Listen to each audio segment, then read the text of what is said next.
not able to utilize it, then you get a deficiency for that specific nutrient. So when we're talking about nutrition, as much as we're looking at consumption, we're also looking at utilization by the body. So it's more about consumption and utilization by the body. Yes. Now, for a mother that is expectant, it's a 9-month process, basically that they're going through. When should they start considering what they are consuming in the body, or at least when should they start, having conversations around nutrition? Is it immediately after they conceive, or perhaps a month after? When should they start? Okay, actually, we try to encourage mothers currently we are having the family control, family planning methods.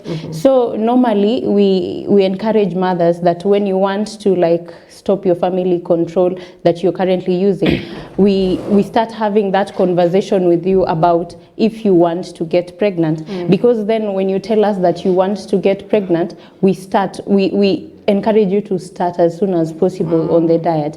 Because at this point, when you conceive, the baby starts forming. So that is why you'd find for people who have been on family control and they want to stop it, and they are now they are working towards getting pregnant or actually conceiving. We can even start giving them the IFA supplementation, the iron and folic acid, because at this point we want to make sure that when the baby starts forming, everything in the body is actually going to work out for the good of the baby. Yeah. Yes. On family control, does it have much effect on what nutrition supplements an expectant woman might take? No, not really. Whether women are on family control or not, we put them, all of them, on IFAs. It is compulsory according to our health policy in Kenya. So for all the women that are actually pregnant, irrespective of which family control method they were using, or if whether they were not using, we just put them on IFA supplementation because it's good for preventing the neural tube effects on the baby. Yeah. Now let's make this as local as possible for moms out there, and we'll go to the specifics. Yes, they will need to work with their professionals, or at least their doctors, in every step of the way.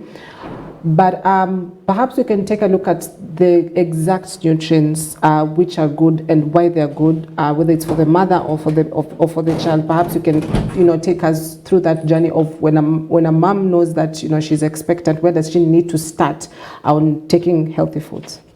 Okay, so going back to direct interaction with mothers in communities, in rural areas, and even in urban areas, all the nutrients are very important. But you see, we are currently in a regime where it's no longer taking a balanced diet. You see, we have different food groups. It's no longer the usual protein, carbohydrates, and vitamins. Now we are looking at food into 7 groups. We have the cereals. Here we have things like rice, we have maize. So we have cereals, grains, tubers, they all fall under one category. So when we say you're taking carbohydrates, we have to specify which type of carbohydrate are you really taking. So that's why we have that food group to be specific. Then we have another food group for legumes, nuts, and seeds. Here we have beans, groundnuts.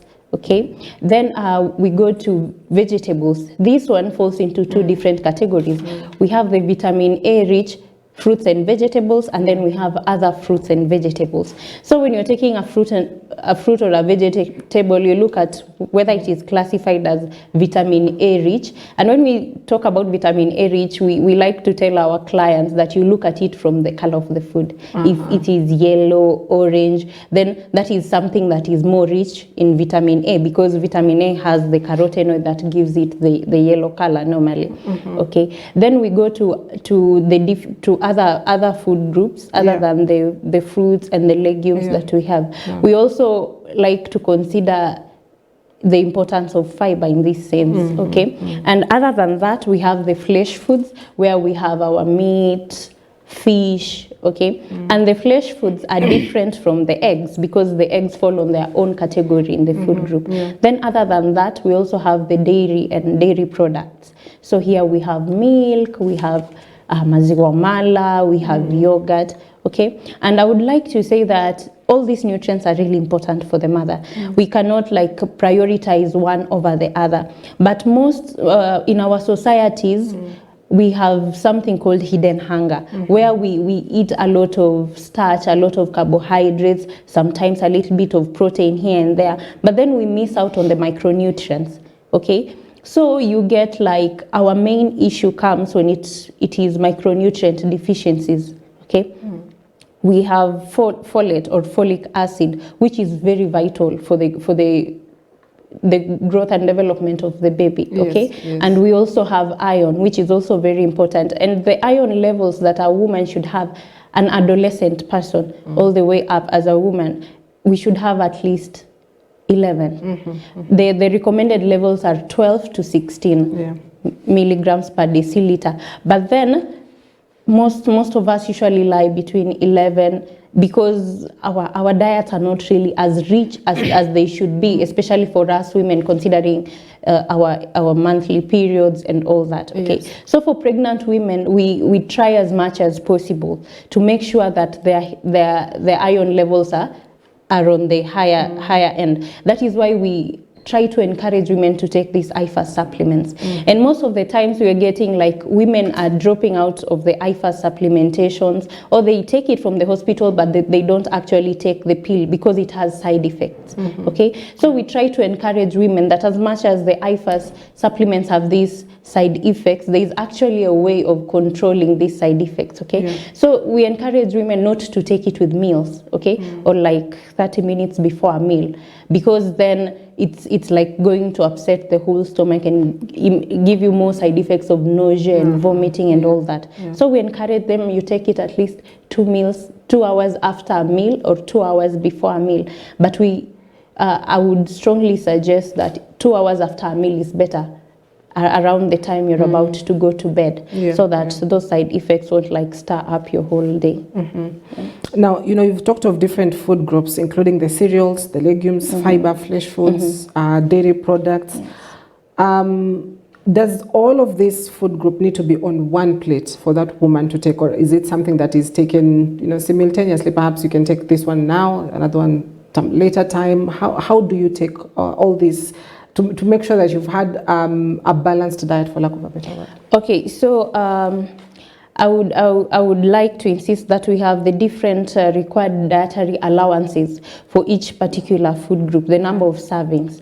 So people distribute it differently, but as long as this number of servings are met, for instance, we have like 11 servings for the cereals. So if at the end of the day you're able to like fill up for that 11 servings, it is okay. And one thing we need to understand about pregnant women is for them, food is not just physical, it's also psychological, emotional. So it's in the whole different perspectives put together. So as much as we are encouraging them to like have an ideal plate type of food that has everything, we just encourage them to at least make sure they take the number of servings required per food group by the end of the day, so that they get all those nutrients. Yes. Is it similar from a woman that is on the first trimester or compared to the one that is on the last trimester? Do they take similar, amount of food? I wouldn't say they take similar amount of food, as much as we have set like the amount of kilocalories, that is amount of weight of the food that they should take. At the end of the day, these people are going to have different needs as the baby continues to grow. Okay, so from the first trimester, the needs continue to increase to the second trimester, to the third trimester, so that because the needs of the baby continue increasing, so also the needs of the mother continue increasing, because now they have like the expenditure and the needs of two people. So as it continues to increase with the trimester, we also encourage the woman to continue improving their diet in terms of quantities and quality also. Yeah. Now, there's also an important aspect of things women crave for, expectant women crave for. You'll hear stories of somebody waking up in the middle of night demanding nyama choma and the likes. How should they balance between what is required in their body versus what they feel like they require in their body? Okay, so one thing, okay, as I had mentioned, you see, with pregnant women, we look at things also from an emotional perspective, psychosocial support and all that. Okay, so yeah, I've had those stories too, and women actually like bring it out when we are having the counseling sessions, when we're talking about their diet. But one thing we need to understand is, as much as they are cravings, we can't really take it away from them. If they are cravings for things that shouldn't be eaten, which we tend to call, we use the word pica for it, things like stones and things like that, then that we deprive of them completely. But then if sometimes it's like around food, but it's not really an ideal food somebody should be having, like if they have a very strong craving for potato chips, and then they want to eat potato chips from morning to evening, then that is something we like, we try to encourage them to stay away from. But also in this sense, we talk out to this social support. Okay, so that when they're telling them not to take it, they need to be considerate. You know, they need to create that environment of, yes, you're having a craving for this, but how are we going to pull through this for you, the better health of the baby and for the great outcome for you? So as much as we have those cravings, we try to encourage them to balance it out, and we talk to the support system so that they'll create that place where the person can really share about what they are craving about. And you see, sometimes people are, as much as it's craving, people are not really like craving for things. They are craving for attention, they are craving for other things. So we need to like really get it, you see, so that it's not, I'm craving for nyama choma at 12 midnight because it's nyama choma. It's because my husband comes home at 12 midnight and that is the only time I get to spend with him. So as much as we're looking at the food and all that, we try to give it a holistic approach. That is why when we're doing this counseling, we like having couples together so that they understand the needs of the other person. Okay. Now I'll take you back a bit to the food groups that you mentioned that women can partake as healthy food. Have we recorded instances where a woman has taken more of legumes, less of cereals, and there's not that balance? So how do they ensure that it is balanced? That if you're having 11 servings of this particular food, you're supposed to have a particular number of servings of this other food, so that we're having that balanced equation rather than more legumes, less cereals, less perhaps dairy products? Okay, so what we do when we are doing the counseling for these pregnant women in the hospital, we have the feed, we call it the food pyramid. So the food pyramid gives us the number of servings that they should take of each food group. Okay, so when we're talking to a woman, we don't really like tell them servings. We tell them like, you can take three glasses of dairy or dairy products in a day. So the way they distribute them is like up to them. What we encourage them is, actually when you go to these hospitals that are really like into maternal health, they even give them like a chart to stick on their wall or somewhere, so that they know, today I've taken 3 glasses of this, so I'm okay. Today I've taken 2, so I'm really not doing great. Okay, and that is why we try to encourage women to like have diverse diets, because one thing about Kenya is most of our staples are really like starch. They are cereal and grains, a lot of them, you see. And then in some places where like near the lake where there's a lot of fish, then it's a lot of flesh foods and no vegetables.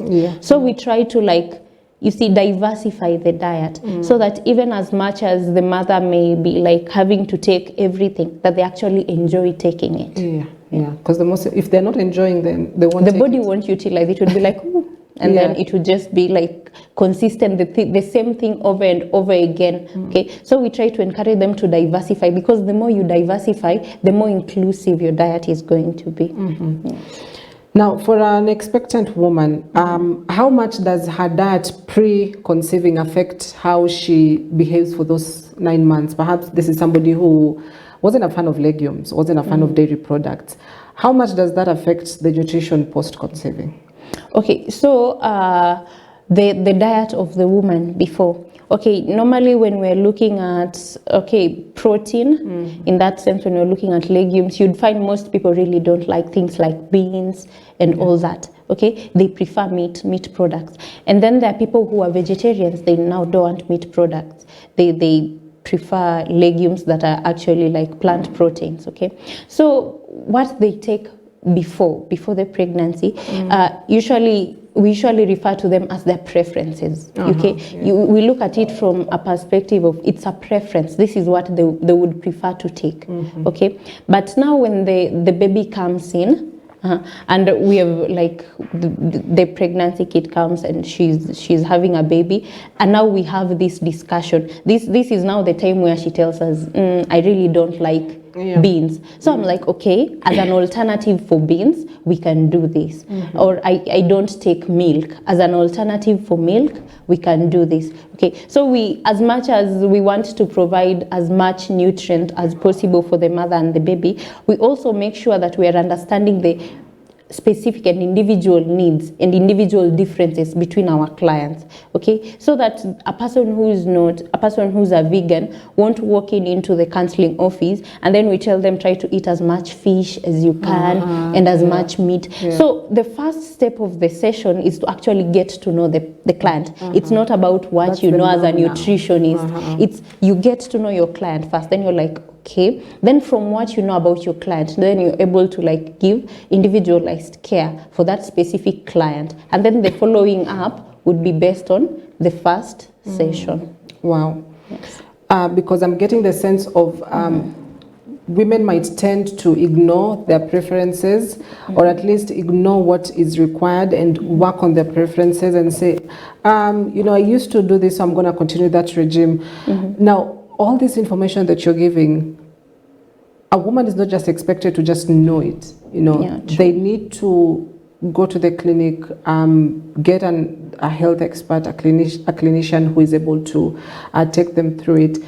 And so I'd love to know what myths are there around this, because we tend to hear a lot of, you know, oh, when you're expectant, don't take this, take that. And sometimes it's just inaccurate information that brings more harm than good. So perhaps we can start from the knowledge side of it. This is not something you can just go online and learn. Then we can come to the myths around nutritional things to take and what not to take. Okay, so based on different communities, people have all these ideas of the myths they have around pregnancy. But one thing about the knowledge is, I believe that at a hospital setting, what we do is the moment you get antenatal care when you're pregnant, you give birth, you come for postnatal care. So for second-time mothers, it's quite easy to have the knowledge, because you're always at the hospital environment almost every month for the checkup of the baby. And because of that, we usually have these sessions every morning before we begin, like assessing anthropometric assessment for the mothers and for the babies.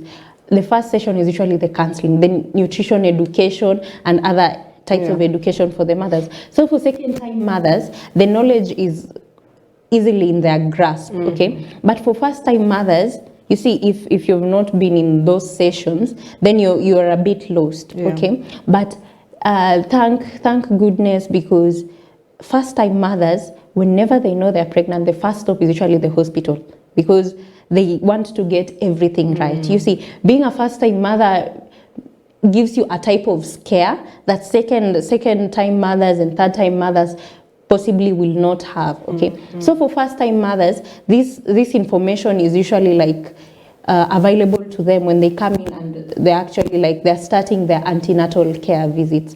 That is why we encourage women, as soon as you find out that you're pregnant, your next stop should be the hospital. Okay? So that we can really know what gestational age your baby is at, and then we can know when to start giving you the counseling, to start monitoring your weight and all that, and your pressure, and so that we keep things in the grasp, okay? So we try as much as possible to encourage mothers, when you just find out that you're pregnant, you should go to the hospital. So because like the whole health system is here to guide you through this. So it's good that when you find out, you go to the hospital, then they guide you through it. Then when you go for the first visit, nutrition educator is always there. They'll take you through everything. They'll tell you things to expect, how to deal with issues such as morning sickness, heartburn, constipation,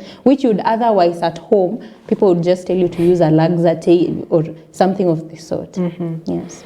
Now that brings me to eating habits as well. Is it proper for expectant women to, eat almost all the time, after a few minutes they're eating, or, you're having instances where perhaps they eat in the morning, then after a few hours they eat again. So how does a proper eating habit of an expectant woman look like? Okay, so we usually look at it from the perspective of appetite. You see, there are people who are not like, they really don't eat much in one sitting. So for these people, we encourage small but frequent meals. Okay? And I think these small but frequent meals is not just like more of an eating habit. It also gets into the fact that it helps with managing issues such as heartburn and morning sickness. Okay? So that when you eat small but frequent, it's better. But if you're eating like large quantities frequently, then we are putting you in that situation where you're going to get overweight, not because of the weight of the baby, but because of your own eating habits. And when you have these eating habits, you're predisposing yourself to like issues such as gestational diabetes and high blood pressure during pregnancy. So as much as we are encouraging them to eat, we encourage them to eat within the allowances, so that they don't even put themselves in that situation when they are endangering the baby or their own health. Yes. Now, we've had instances where you'll find slender women who are expectant, but when they give birth, it's actually I don't know to say a heavy or a bigger baby. Then you also have instances where bigger mom giving birth to a smaller baby. How do we explain that from where you sit?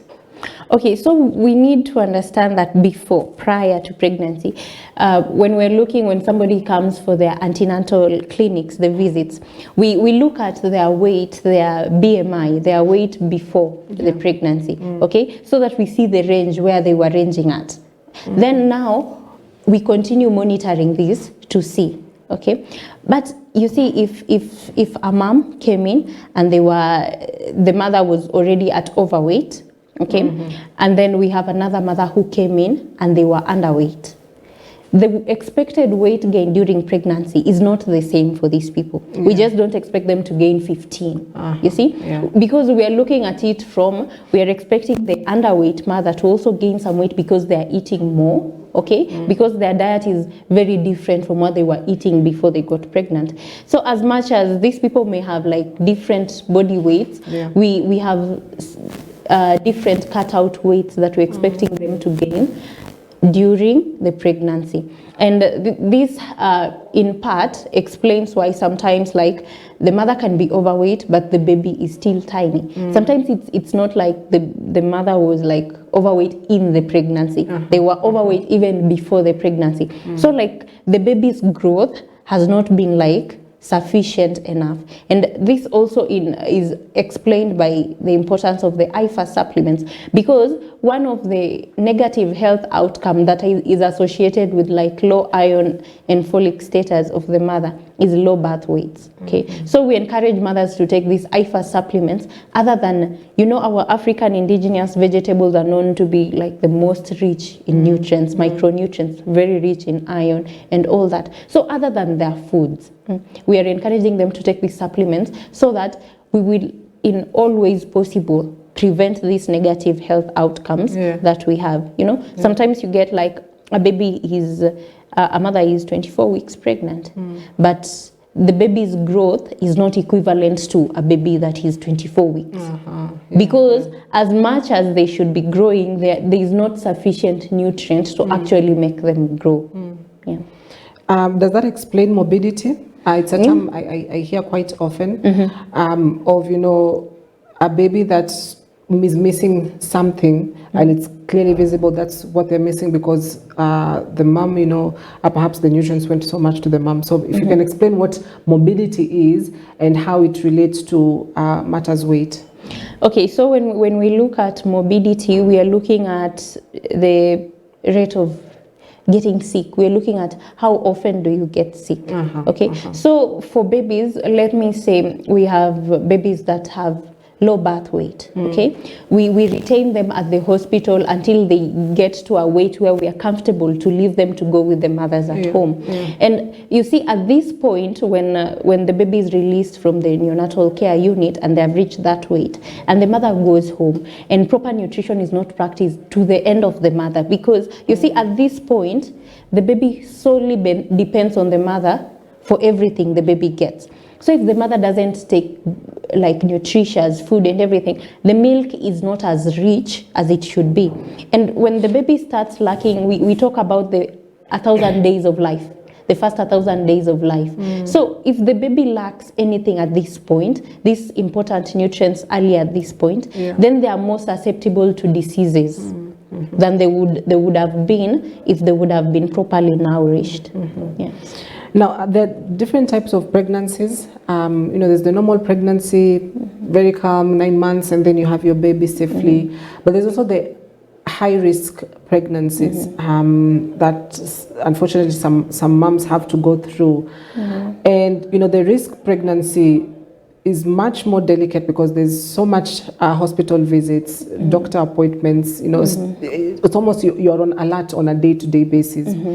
Nutrition-wise, how different is it to care for a normal pregnancy and a high-risk pregnancy? Okay, when we're looking at a high-risk pregnancy, we look at specifically why this is a high-risk pregnancy. We see like there are people who get high blood pressure during pregnancy, and then at the last point, delivery becomes an issue. In even some cases, it can lead to death.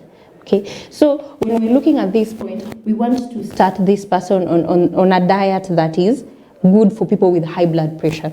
They don't really have to have it, but because we've seen like every time they get pregnant, high blood pressure becomes an issue at the end. We start working on a diet that actually is used to regulate the high blood pressure. You see, because we have things like foods that are very rich in potassium. Potassium is like a very good food, a very good nutrient that helps to regulate blood pressure. So the moment we start enriching this person's diet with foods that are rich in potassium, we are looking at the long term. And at the long term, at the end, we're going to like really help this woman to not be in that situation where they were before. And another issue with the good thing with high risk pregnancies is the mothers are usually like very cautious, because you really want to see your baby. 9 months is a pretty long time, okay? You really want to see your baby, and you want that chance to actually nurture your baby. So these women are usually invested, you see. As much as it's a lot of visits,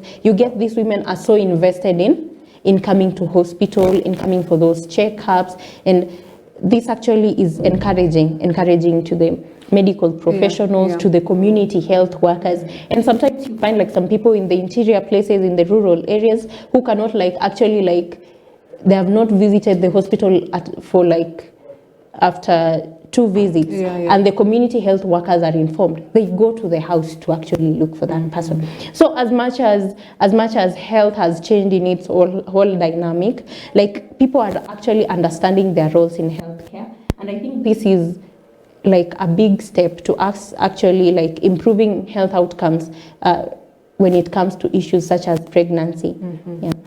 Speaking of visits, what is the optimum level, or at least the minimum number of visits that a woman needs to have made to the clinic? Okay, before 2023, we were encouraging women to have at least a minimum of 4 antenatal visits. But now the WHO has seen the importance of antenatal visits in reducing the negative health outcomes. And now we are encouraging women to come at least 8 times. Okay, so these 8 visits are very enough time for other medical professionals to actually ensure that things work out for the good of the baby and the mother. Now, I'll speak about the physical appearance of a mom. Am I able, as a second party, to identify that this woman, this expectant woman, is eating healthily and this one is not? Am I able to do that, or is it something that is solely left to the mom and to the doctors for them to be able to do all the tests and say, oh, this one is eating well? Okay, so when we look at that part, we need to consider the genetic differences. You see, some people, when you look at some people and they tell you they're even 3 months pregnant, you'd be like, no way. You see, and then you look at another person and they're 3 months pregnant, and you're like, okay, 3 months pregnant, this works. Okay, so as much as there's not really like a way you can look at somebody on the outward and actually say that this person is eating well, unless they're already manifesting signs of micronutrient or malnutrition. Unless they're actually like showing signs of malnutrition, you will not actually like look at them and say like this one is properly nourished and this one is not. And that also takes us back to like our previous discussion on overweight mothers giving birth to like smaller babies and vice versa. So we can't really tell when we look at someone, but we have this measurement we call the mid-upper arm circumference. It's taken on your left arm up here.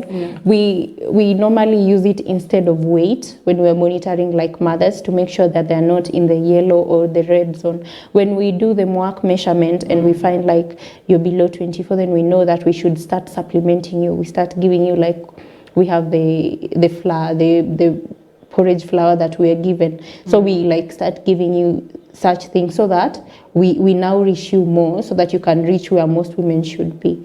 Yeah, yellow red zones, what are those? So the MWAC tape, the mid-upper arm circumference tape, has three colors. It has green, it has yellow, and it has red. Green is for saying you're like good, okay? It's more like the green flag, red flag type of thing. So green flag shows you're safe. Yellow means you're okay, but you're not as good as you should be. Okay. Then the red zone is like you need immediate attention. Okay. So for these categories, we have different nutritional like approaches. For somebody in yellow would give them different supplements, and the supplements would give somebody at red. And the needs, like the amount of food somebody in yellow eats, is going to be a little bit less than what would require the person in the red zone to eat. But something, a difficult thing that we usually face, a challenge, is when we're assessing for nutrition, we assess in the terms of A, B, C, D, E, F. We have the E. The E stands for economical status. So as much as we want to take mothers through this journey perfectly, sometimes it's like a little bit difficult when we look at the amount of money the household is making. Okay, as much as we want them to eat eggs, they don't have eggs. So that's why we like have this component, so that we also like understand the financial status of a family before we start giving them the nutritional advice, so that they'll be able to eat within the amount of money like they're able to make, and also like continue to like be properly nourished, than if like working in Kisumu, we used to say there are people you'd tell like eat fish, you can eat fish, but then there are people you'd tell you can eat omena, the silver sardines. So when you see the economical status, you're better able to understand like fish has very good nutrients, omena also has very good nutrients, you see. So different types of food in different homes, classes, but these people are still like meeting the same needs. Wow, love that.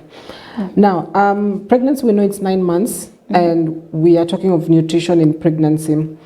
Does this extend post-pregnancy as well, or post-pregnancy is a whole now different nutrition journey in it? Actually, that brings me to, there's this term that it's still new in the market. It's called the 4th trimester. So in the 4th trimester, we look at the first 12 weeks after birth. So scientists are saying like we are focusing so much on the 3 trimesters. But about we are forgetting the 4th trimester where the mother is trying to adapt to the baby and the baby is trying to adapt to the mother. You see, it's like new environments for like both parties. And at this point, we are usually threatened by postpartum stress, which is actually really common. We just don't know it when we see it. You just say like, oh, this mother cries anytime her baby cries. But let me assure you that sometimes if a baby cries and you don't cry, then we should be worried. Because this is like a show of concern, you know. And you know, these women are like going through this stage and it's a lot of stress. It's like a lot of stress. And once society understands that it's a lot of stress, and we still expect this woman to exclusively breastfeed this child. And we all know that breast milk also depends on psychological issues. So if you're really stressed, then no milk. You see. So we are also like, the 4th trimester is looking at how are we going to make sure that the nutrition of the mother, the mental health of the mother, the support system of the mother is good enough to ensure that she's capable to actually offer the best of the nutrients to the baby. So the 4th trimester is actually a thing. But then we also, in Kenya, we are still like taking that in, so it's taking us a while. But we have the postnatal care. Now, when you move from the antenatal care, you go into the postnatal care. Here, we expect you to like come with the baby for visits. And when you come with the baby, we start counseling. We will continue with counseling. Like, you've now given birth, we tell you what to expect. We tell you it's okay to cry. We tell you it's okay to like not be okay, you know. Like, the whole concept of because you're a mother, you should shoulder the world is wrong. You see, women are also allowed to like go through this and at points feel like it's too much, get overwhelmed, feel weak. That's why it's important to have the support system so that they'll take these women through this journey. Now, Shatsala, there's a question that has come in, which goes, are there fruits a pregnant woman should not take completely during pregnancy? And she says, I read somewhere that pineapples can cause miscarriages. Okay, so back to pineapples. I wouldn't say that pineapples is like a thing, unknown, but one thing we try to like discourage women is pawpaw. Okay, so pawpaw is a very nice fruit. Actually, like pawpaw, you see. But when pawpaw is unripe, when a pregnant woman takes pawpaw that is not fully ripe, you see, like if they take pawpaw that is little bit unripe, then it has this chemical that can increase their chance to like have these abdominal cramps that may lead to like issues such as miscarriage. But the issue of pineapple, I'm really not sure about it. Maybe I'll like go and look into that for like better prognosis. But for other things, other than fruits, I think other fruits are really like good for the person depending on their preference. But also something we try to like discourage women, pregnant women, is coffee.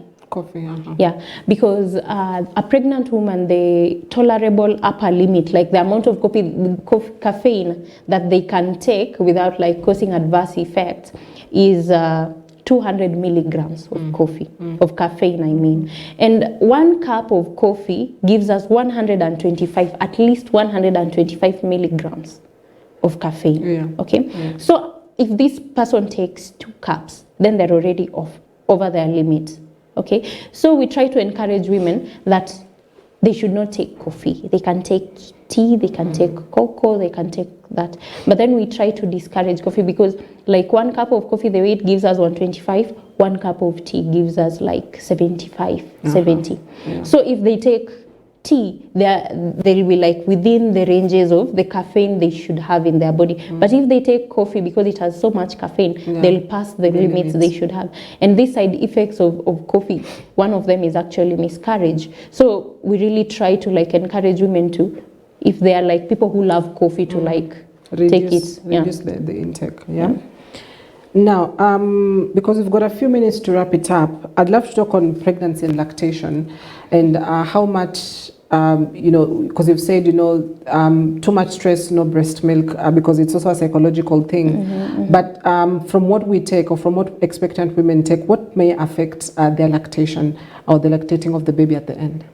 Okay, so when we're looking at breastfeeding in that sense, that is after birth and everything, some women actually start producing milk at different intervals.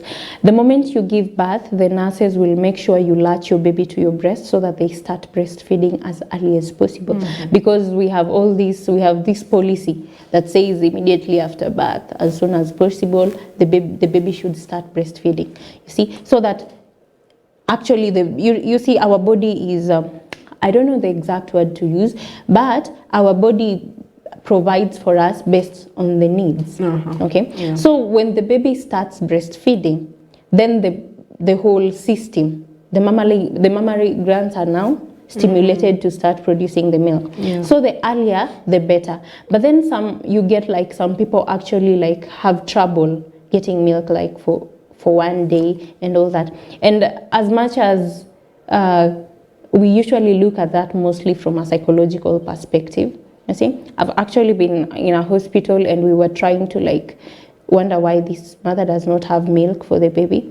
And after talking to the mother, she says the mother has not come to see her. The mother has not talked to her for 3 months. We called the mother and she came. And by the end of the day, that woman was producing milk. Oh. So sometimes it's more about the psychology and everything. Because if a woman is eating right, then they should be able to produce milk. And one thing about milk is you will produce milk at your own expense. If you're not eating, I'm telling you, your baby will eat on your behalf. So, you get to a point where the mother is coming for postnatal visits and she's actually very tiny. When you compare to the way you've been seeing her, and then you're like, the baby is really growing. And you see, this is also a challenge we get when people actually start feeding their kids. That is going to be a whole station another time. Yeah. But then there is a plate, and then the mother is eating from the plate, and the baby is eating from the plate. Now the baby is obese, but the mother is losing weight because now the baby is finishing for the mother. And in other cases, the mother is now finishing for the baby. So when it comes to lactation, it will be taken at the expense of the mother. So if the mother does not eat well, she's the one who's going to lack some of the nutrients. And they're going the baby is now going to get nourished at the expense of the mother. So as much as milk production may continue, even when nutrition-wise, nutrient-wise, we have issues, we encourage this mother to eat well. So that also these nutrients will go to the baby also, okay? Yeah. Because you get some nutrients, they choose the mother, others choose the baby. Okay, so we just encourage proper nutrition throughout and a good support system. Right. Yes. So I'd love us to wind up this conversation, Shatsala. And you started by saying this is a special population. Perhaps I'd love you to speak to an expectant woman who may not have the finances to buy all the things she's supposed to buy, but she's got something small. Maybe you can speak to her on what are some of those important things that you, as a woman, you just must have at home. Okay, so one thing I'd like all pregnant women to know is, despite your economical status and despite your environment, there's always that one thing within your environment that can act as a very good alternative to something that is high end that you cannot access. Okay, so when you're feeding, you need to because at that moment when you get pregnant, your baby is your number one priority. Yeah. So whatever you do, just think about it in the long term. This is for my good and for the good of my child. We want to be with each other at the end in optimal health. So eat when you can. When food is not available, try and practice issues such as this small scale farming where you can even keep your own chicken and get the eggs. You see, because buying eggs in the long term after 9 months is going to be more expensive than getting one hen that actually gives you eggs. Okay, so look at these things from a long term, and with the finances that you have, you access these little things, and then in the long term they continue being able to feed you and your family. Yes. And then something I'd like to add, as much as we are encouraging women to take these indigenous vegetables, they are good, but also how we prepare them determines how much nutrients they keep. So as much as these vegetables are very rich in iron and some of them are very rich in folic acid, the moment you boil and you pour the water, it's of no use, because you've like gotten rid of all the nutrients. So as much as you're like eating those indigenous vegetables, let's prepare them right, okay? Let's not put milk. The moment you put milk, the iron binds with the calcium and it's lost. So let's try to like prepare our food well, so that we'll actually benefit from all the nutrients that our foods have.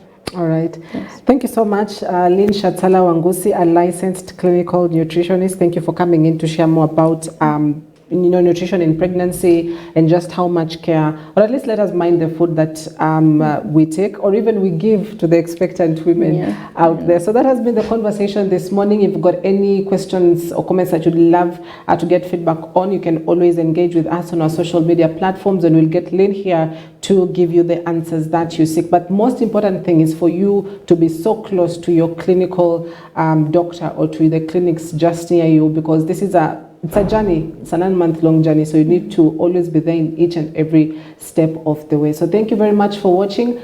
My name is Cynthia Nanjala.